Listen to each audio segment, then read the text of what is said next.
High everyone, good morning to all of you. आज আমরা আলোচনা করব 17 মার্চের কারেন্ট অ্যাফেয়ার্স হাইলাইটস নিয়ে। ইচ অ্যান্ড এভরি ডে আমি তোমাদের সাথে কানেক্টেড থাকছি। রেগুলারিটি মেনটেন করো নিজেদের বেটার পারফরমেন্সের জন্য। আজ আমি তোমাদের সাথে আলোচনা করব ইম্পর্টেন্ট কারেন্ট অ্যাফেয়ার্স প্রত্যেকটি ইম্পর্টেন্ট দিনের। আমাদের ডিফারেন্ট আলাদা আলাদা ব্যাচ কোর্সেস এখানে তোমাদেরকে প্রোভাইড করা হচ্ছে। তোমাদের প্রিপারেশনকে মাথায় রেখে ইচ অ্যান্ড এভরি কোর্স তোমাদের এক্সাম সেন্ট্রিক এখানে ফোকাস রেখে করা হচ্ছে। প্রত্যেকটি কোর্সের স্ট্রাকচার তোমাদেরকে শেয়ার করা হয়ে থাকে। যদি মনে হয় আমাদের সাথে যুক্ত থাকতে চাও ক্লাসে, একটি মাত্র সাবস্ক্রিপশনের দ্বারা প্রত্যেকের ক্লাস করতে চাও, অবশ্যই আমাদের সাথে কানেক্টেড থাকো। অঙ্কিতা লাইভ কোডটি তোমরা চাইলে ব্যবহার করতে পারো। 21 মার্চ পরীক্ষা দিয়ে কেমন তোমাদের প্রিপারেশনের রেসপন্সটা আমায় জানিও। হিস্ট্রি, ইকোনমিক্স, কারেন্ট অ্যাফেয়ার্স আমি তোমাদেরকে প্রোভাইড করে থাকি। সেখানে হিস্ট্রি প্রিপারেশন মেনলি কেমন হলো অবশ্যই আমায় জানিও। কমপ্লিট সিলেবাস এবং unlimited practice TET, unlimited PDF note এগুলোর অ্যাক্সেসিবিলিটি মেনটেন করতে আমাদের সাথে কানেক্টেড থেকো। এখানকার complete exam preparation, doubt clearing class, weekly free mock state, free test series প্রত্যেকটা সব কিছু আমরা এখানে তোমাদেরকে প্রোভাইড করছি। সাবস্ক্রিপশন যেটি মনে হয় সেই সেকশনটি তোমরা চাইলে নিজেদের মতন করে ইচ্ছে মতো নিয়ে 10% ডিসকাউন্টের জন্য অঙ্কিতা লাইভ কোডটি ব্যবহার করতে পারো। আজকের আলোচনা আমরা শুরু করব। আমরা লাস্ট ডে যা পড়েছিলাম সেটি একটু দেখে নেওয়ার চেষ্টা করি। এনপিআর এর ফুল ফর্ম কি? এনপিআর এর সিটিজেনশিপ অ্যাক্ট এটি কত সালের? Stockholm International Peace Research institute 1966 এটি ফাউন্ডেশন হয়েছে। এটি কি মানে কি ব্যাপারে এটা কথা হচ্ছে? World consumer rights day celebrated on, ওয়ার্ল্ডের কনজিউমার রাইটস ডে কবে সেলিব্রেট করা হয়? Startup India seed fund scheme, এখানে question mark. Startup India seed fund scheme. So আমাদের আনসারটা যদি আমরা দেখি, ন্যাশনাল পপুলেশন রেজিস্টার এটি হচ্ছে এনপিআর এর full form, national population register. তো 2021-এ এই ন্যাশনাল পপুলেশন রেজিস্টার আমাদের সেন্সাসের আগে ফিল আপ করার কথা হচ্ছিল এবং যার জন্য আমরা জানি এখানে অনলাইনে এই ফিল আপ করাটাকে নিয়ে কথা বলা হচ্ছে। সিটিজেনশিপ অ্যামেন্ডমেন্ট অ্যাক্ট এর সাল হচ্ছে 1955। SIPRI, Stockholm International Peace Research Institute SIPRI 1966। World consumer rights day celebrate করা হয় মার্চ মাসের 15 তারিখে। Startup India seed fund scheme SISFS এটা মাথায় রাখবে, startup India seed fund scheme. Elderly women dies after son slaps her, the accused has been arrested, say police. দেখো আমাদের জীবনটা অনেকটা সহজ একটি জীবন, যত দিন যায় আমরা তাকে কমপ্লেক্স করে ফেলি এবং এই কমপ্লেক্সিটি আমরা যেই সেকশনটাকে এখানে কমপ্লেক্সিটিকে প্রমোট করি, আমরা একটি বাচ্চা, প্রত্যেকটি মানুষ যখনই যেই থাকুক না কেন সে তো কোনো না কোনো টাইমে একটি বেবি থাকে, তো তার মধ্যে থেকে সেই যে ছোটবেলার সেই মানসিকতাটা কিন্তু এখান থেকে হারিয়ে যায়। যেখানে এই প্রবলেমটা আমরা দেখতে পাই সেই সেকশনটাকে এখানে যখন একজন মা তার বাচ্চাকে পুরোপুরি নিজের সবটা আগলে মানুষ করে, সেই মাকে কোনো একটি বাচ্চা যদি মারে কেমন লাগে বলো তো? ফিলিংসটা খারাপ লাগছে শুনতে। এই ঘটনাটাই ঘটে থাকে, যার জন্য বৃদ্ধাশ্রমে এত এত মায়েরা চলে যান তাদের সংসার পরিবার সব কিছুকে ছেড়ে। Elderly women dies after the son slaps her, এটা কি এটা যে উইমেন এখানে মারা গেছেন, ছেলেটি এমন জোরে মেরেছে তার জন্য না, এটা মনের আঘাত।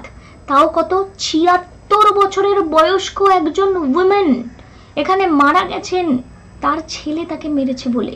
তো এখানে তার ছেলে রণবীর তাকে অ্যারেস্ট করা হয়েছে এবং রিসেন্টলি এখানে এই খবরটা পেপারে এসেছে, এমন নয় কি এই ঘটনাই ঘটে। জাস্ট কিছুদিন আগে দেখা গেল যে সংস্কৃতের একজন প্রফেসর, যে কিনা পিএইচডি কমপ্লিট করে বেশ রমরমা প্রফেসর ছিল, তার বয়সকালে তার যে ছেলে সে তার বাবার যে পেনশনের টাকা 30,000 টাকা সে টাকা নিয়ে বাবাকে ভিখারি বানিয়ে দিয়েছে রাস্তায়। সেই পেনশনের টাকা সে তোলে এবং সে তুলে সে নেশা করে। কি এটা কোন সমাজে আমরা বিলং করছি? So this is the fact, reality, যে এই যে বেবি, এই বেবি তাহলে বড় হয়ে হয়তো এতটা বড় হয়ে গেছে তার ছোটবেলার সমস্ত স্মৃতি তারা ভুলে গেছে। মা বাবাকে কখনো ডিসরেসপেক্ট করা উচিত না, প্রত্যেককে বলবো মা বাবাকে অলওয়েজ রেসপেক্ট করবে। Delhi remains most polluted capital according to the report. এখানে দেখো আমাদের ইন্ডিয়াতে 15টি মোস্ট পলিউটেড সিটির এখানে লিস্ট এসেছে, ঠিক আছে, যার মধ্যে 13টা সিটি ইন্ডিয়ার। একটা হচ্ছে গিয়ে হোতান, এটা হচ্ছে চায়না, এটা একমাত্র, আর হচ্ছে কসগর চায়না, এটা একমাত্র। বাদ বাকি এখানে গাজিয়াবাদ, তারপরে হচ্ছে গিয়ে বুলন্দ শহর, তারপর বিসরক জলদপুর, এই ইত্যাদি ইত্যাদি প্রত্যেকটা এখানে আমরা দেখতে পাচ্ছি সিটি, এবং দিল্লিও তার মধ্যে রয়েছে। তো এই যে এটা একটা কনসার্নের জায়গা, বিকজ কি দিল্লির মোস্ট পলিউটেড এই যে ক্যাপিটাল সিটি ওয়ার্ল্ডের, তার মধ্যে আমরা দেখতে পারি যদিও বা তারা অ্যাভারেজ অ্যানুয়াল যে পার্টিকুলেট ম্যাটার সেটা চেঞ্জ করেছে 2019 থেকে 2020-তে, তাদের একটা কোয়ালিটির চেঞ্জ এসেছে। সেটা এবার কার জন্য এটা আমাদেরকে বুঝতে হবে। দেখো বাংলাদেশ এবং Pakistan were the country in 2020 whose worse average PM 2.5 level than India. এই রিপোর্টে আমরা জানি কি ইন্ডিয়ার থেকেও খারাপ পরিস্থিতি এখানে বাংলাদেশ এবং পাকিস্তানের বেশ কয়েকটা জায়গায় দেখা গেছে। চায়না এখানে লেটেস্ট রিপোর্টে 11তম র্যাঙ্ক করেছে, এবং আমরা যদি দেখি প্রিভিয়াস এডিশনের তুলনায় সকলে মিলে চেষ্টা করছে এই যে আমাদের এনভায়রনমেন্টের যে পলিউশনটা আছে সেটাকে কন্ট্রোল করতে। এনভায়রনমেন্ট পলিউশন কন্ট্রোল করাটা ভীষণ পরিমাণে দরকারি। আগামী দিনে গভর্নমেন্টের এই বিভিন্ন আলাদা আলাদা জায়গায়, বিশেষ করে দিল্লি রিজনে কি ফ্লেক্সিবিলিটি আনা যায় এটা দেখবার ব্যাপার। Vaccines two foreign countries not at the expense of India report জানাচ্ছে সেন্ট্রি। তো আমরা প্রায় সময় দেখতে পাচ্ছি একটা নিউজ, ভুয়ো নিউজ মার্কেটে ছড়িয়ে যাচ্ছে, এবং সেটা ক্রিটিসাইজ করা হচ্ছে গভর্নমেন্টকে যে আপনারা দেশে বিদেশের লোককে ভ্যাকসিন ডেলিভারি করছেন, এদিকে নিজের লোকেদেরকেই ভ্যাকসিন ডেলিভারি করছেন না। নিজের লোকেরা ভ্যাকসিন কেন পাচ্ছে না? তো ব্যাপারটা হচ্ছে গিয়ে আমরা ফরেন কান্ট্রিতে যে ভ্যাকসিন প্রোভাইড করছি সেই যে টাকাটা তারা দিচ্ছে, আমরা কিন্তু নিজেদের টাকায় দিচ্ছি না। সেন্ট্রি এটাকে ক্ল্যারিফাই করেছে, এবং আমাদের ইন্টারন্যাশনাল রিলেশনশিপের একটা হেলদি ব্যালেন্স মেনটেন করার জন্যই আমরা এই ফলো আপটা করছি, এই কথাটা এখানে জানানো হচ্ছে। আচ্ছা, ওয়ার্ল্ড হেলথ অর্গানাইজেশন WHO আমরা জানি হেলথ এজেন্সি 1948-এ এটার ফাউন্ডেশন হয়েছিল। হেডকোয়ার্টার জেনেভা সুইজারল্যান্ডে অবস্থিত। 194টি মেম্বার স্টেট আছে, 150টি কান্ট্রি অফিসেস আছে, 6 রিজিওনাল অফিসেস আছে। এটি একটি intergovernmental organization, works in the collaboration with its state usually through the ministers of health। এখানে নিউ একটি নিউজ আমরা যেটা দেখতে পাচ্ছি, official inspect the construction of world's highest railway bridge over the Chenab river a day after the lower ends in main arch were connected. তো Chenab river highest railway bridge তৈরি হচ্ছে কোথায়? লোকেশন হচ্ছে জম্মু কাশ্মীর। ইম্পর্টেন্ট, তোমাদের আপকামিং ডেজে কোশ্চেনে খুব important. IIT Mandi researcher develop method to remove heavy metals from water। তো IIT এখানে আমরা দেখতে পাচ্ছি মন্ডির তারা রিসার্চাররা এরা এখানে এই এত দারুণ একটি ইনিশিয়েটিভ করেছে যে হেভি মেটাল যেটি জলের মধ্যে থাকে সেটা কিভাবে এখানে সোক করা যায় তার একটা প্রচেষ্টা এনারা করেছেন। Come out with rule curve for Mullaperiyar. তো ব্যাপারটা কি মুল্লা পেরিয়ার? তো মুল্লা পেরিয়ার এই যে ডাম বা ড্যাম, এই যে ড্যাম এটি কোথায় অবস্থিত আমাদের জন্য ইম্পর্টেন্ট। এটা পেরিয়ার রিভার কেরালাতে অবস্থিত, পরীক্ষাতে আসে কিন্তু পেরিয়ার রিভার কেরালাতে। এবার এই যে রুল কার্ভ, এই রুল কার্ভ বলতে কি বোঝাচ্ছে? রুল কার্ভ বলতে বোঝাচ্ছে একটা নিয়মাবলী যে কিভাবে মানবো, কোনটা মানবো, কি করব। তো failure to give information will attract appropriate action it tells Tamil Nadu.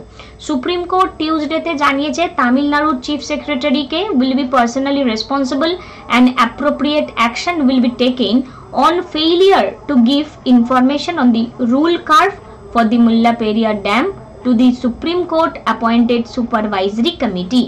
So এখানে কেরালা গভর্নমেন্টের পলিটিক্স, তামিলনাড়ু এবং কেরালার মধ্যে এখানে প্রবলেম ক্রিয়েট হচ্ছে যে 123 বছরের এই যে ড্যাম, তাতে জল কোথায় যাবে, কিভাবে যাবে, কতটা যাবে, কোথা থেকে কে ডিস্ট্রিবিউট করবে, সেই স্টোরিটা যদি প্রপারলি এখানে প্রোভাইড না করা হয় তাহলে কিন্তু ভীষণ অসুবিধা। তো রুল কার্ভ রিলেটেড টু যে কোন নিয়মে এটা চলবে। Okay, next, government committed to protecting interest of bank staff, নির্মলাজি এরকম বলছেন। তো ফিনান্স মিনিস্টার ইউপিএ গভর্নমেন্টের এখানে ন্যাশনালাইজড করাপশনকে নিয়ে কোশ্চেন মার্ক করছে। এখানে একটা ইম্পর্টেন্ট জিনিস ভীষণ রকমভাবে প্রয়োজনীয়তা যেটি রেখে যাচ্ছে সেটি কি, সেটি হচ্ছে আজকে দেখো কত ছেলে মেয়ে যারা ব্যাংকে চাকরি করছে তারা প্রাইভেট ব্যাংকের থেকে, তারা যারা পাবলিক ব্যাংকে চাকরি করে, গভর্নমেন্ট ব্যাংকে চাকরি করে, তারা কিসের জন্য চাকরি করছে? গভর্নমেন্ট ব্যাংকে চাকরি করছে যে তারা কষ্ট করে চাকরিটা পেয়েছে, গভর্নমেন্টের সার্ভিস করছে। আজকে সেই ব্যাংকটা যদি প্রাইভেট হয়ে যায় সেটা কতটা যথোপযুক্ত স্টেপ হবে এবং এটা আমার ইন্ডিয়ান ইকোনমিতে কিভাবে এফেক্ট আনতে পারে, এটা কিন্তু ইম্পর্টেন্ট একটা ব্যাপার। এই টপিকটা নিয়ে একদিন তোমাদের সাথে আমি লম্বা আলোচনা করতে চাই। ডেসক্রিপশনে আমার প্রোফাইলের লিঙ্ক তোমাদের প্রোভাইড করা রয়েছে। যদি মনে হয় আমার সাথে কানেক্টেড থাকতে চাও অবশ্যই কানেক্টেড থাকতে পারো। Census interim data by 2024। So ministry tells parliamentary panel that NPR data will also be available by LS poll. তো ফার্স্ট ফ্রেজ সেন্সাসের এই যে ডেটা এখানে কম্পাইল করার চেষ্টা করা হচ্ছে, কারণ 2019-এ আমাদের ভোট হয়েছে, আবার 2024-এ ভোট হবে। তো 2024-এর মধ্যে এই ডেটাটা যদি আমরা পেয়ে যাই তাহলে অনেকটা পজিটিভভাবে ব্যবহার করতে পারবো তার জন্য।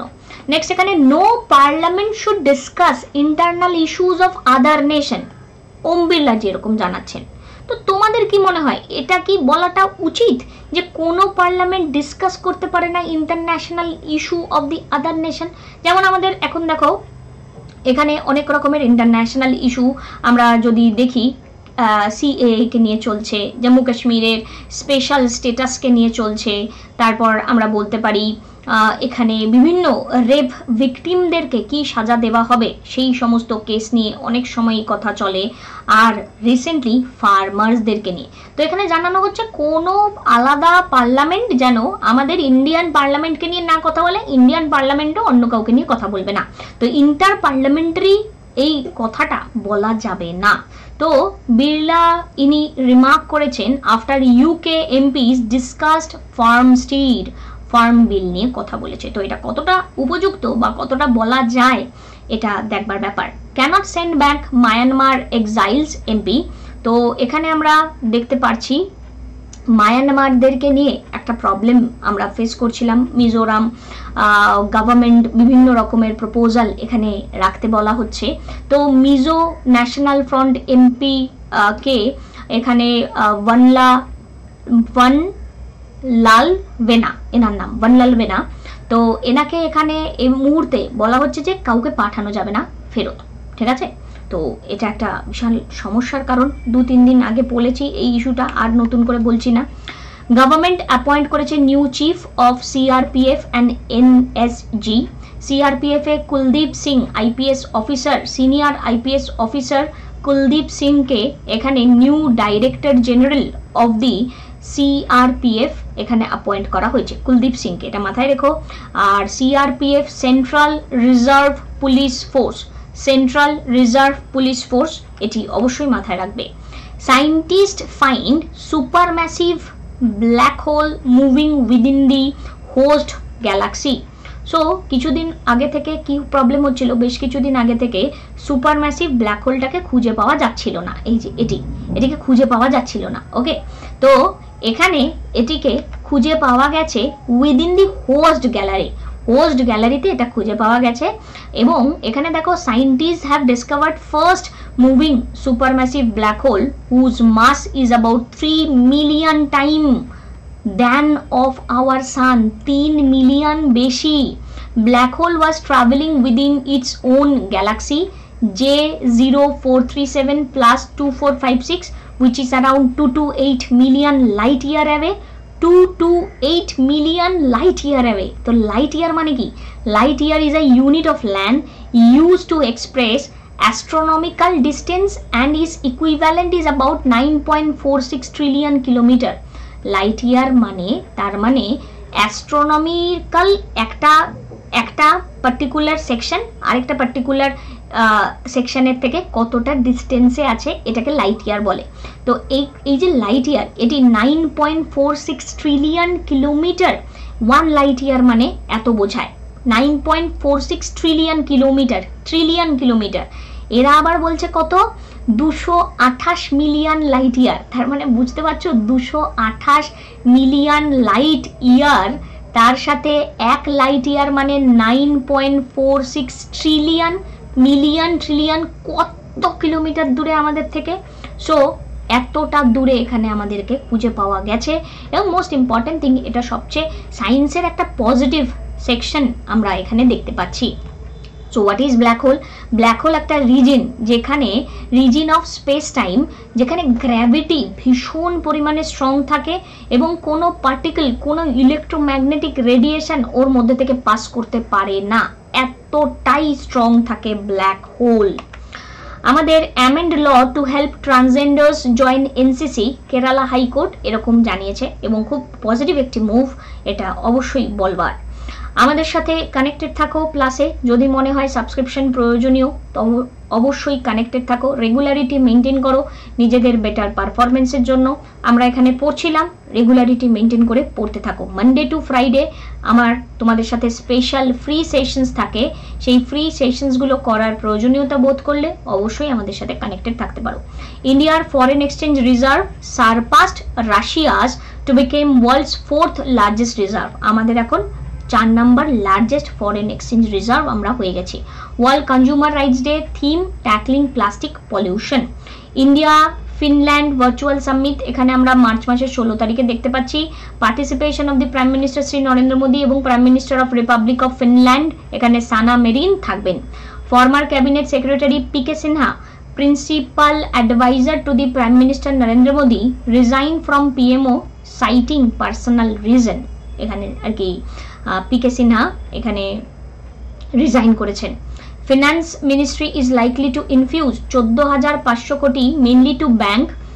আরবিআই এর প্রম কারেক্টিভ অ্যাকশনের রেসপেক্টে ফাইন্যান্সিয়াল হেলথ ঠিক করার জন্য national payment corporation of India launch করেছে ইউপিআই হেল্প ফিচার ভীম অ্যাপের মধ্যে, যার মাধ্যমে আমরা এখানে ডিজি হেল্প সিস্টেমটাকে গ্রো করতে পারি এবং ডিফারেন্ট যে কমপ্লেন্টসগুলো এসেছে ইউপিআই ট্রানজাকশনের রেসপেক্টে তার কুইক সলিউশন দিতে পারি। Securities and exchange board of India approve করেছে IPO application request via Paytm UPI handle. This will help enable fast and seamless application for the IPO, Paytm payment bank limited set. India এবং Kuwait decide করেছে joint commission বানাবে, enhance and depend the fraternity friendship relationship of all this field. এবার বুঝতে পারছো না, কুয়েতকে নিয়ে কথা বলছি আমরা, তারপর এখানে ফিনল্যান্ডকে নিয়ে কথা বলছি। তো তোমাদের যদি পছন্দ মনে হয় কি কোথায় আছে এরা, আর তাদেরকে দেখবো, ওয়ার্ল্ড ম্যাপটা দেখতে হবে। তো ওয়ার্ল্ড ম্যাপটা শুরু করব, আগে এই ম্যাপটিকে সুন্দরভাবে কমপ্লিট করো, আমি ওয়ার্ল্ড ম্যাপটা শুরু করব। 108, 110, 112, 117, 117 ফিনান্স বিল। 108 পারলে, 110 পারলে, 12 পারলে, অনেকে ফিনান্স বিলটা এখনো পারলে না, তাহলে 117 117 এটি ফিনান্স বিলকে নিয়ে কথা বলে। আমাদের আজকের প্রথম প্রশ্ন, রামনাথ কোবিন্দ এখানে presented a baton of honour decorated with emblem of the Indian Republic, এবং কাকে অ্যাপ্রিসিয়েট করেছেন? কিরণ বেদি। Which company launch new platform women will? K? Google. Uzbekistan joint military exercise এই 10 তারিখ 2 হয়েছে কোথায়? উত্তরাখণ্ড। এবং last question, international women's day 2021 theme কি? থিম এবার এখানে দেখবে আমি একটা বড় থিম করিয়েছিলাম, চুজ টু চেঞ্জ, এটাও অনেক জায়গায় থাকছে, একটু দেখে নেবে। তো তোমাদের সাবস্ক্রিপশন প্রয়োজনীয় বোধ হলে তোমরা যে কোনো একটি প্যাকেজ এখানে চুজ করে নিতে পারো। তোমাদের কমপ্লিট প্রিপারেশনকে মাথায় রেখে খুব তাড়াতাড়ি এটা 5% হয়ে যাবে, তাই লেট করো না। কমপ্লিট প্রিপারেশন যদি মনে হয় দরকারি, অবশ্যই কানেক্টেড থাকো। ইএমআই মেথডের মাধ্যমেও তোমরা ডেবিট কার্ডের থ্রু দিয়েও এতগুলি অপশনস তোমাদেরকে এখন প্রোভাইড করা রয়েছে, যদি মনে হয় ইএমআই করে ফেলতে পারো। বাজাজ ফিনসিপ দিয়েও করতে পারো, ক্রেডিট কার্ড তো রয়েইছে। পার্ট পেমেন্টের মাধ্যমেও সাবস্ক্রিপশন করা সম্ভব। আমার পড়ানো ভালো লাগলে একটি লাইক অবশ্যই। Thank you, tata, take care.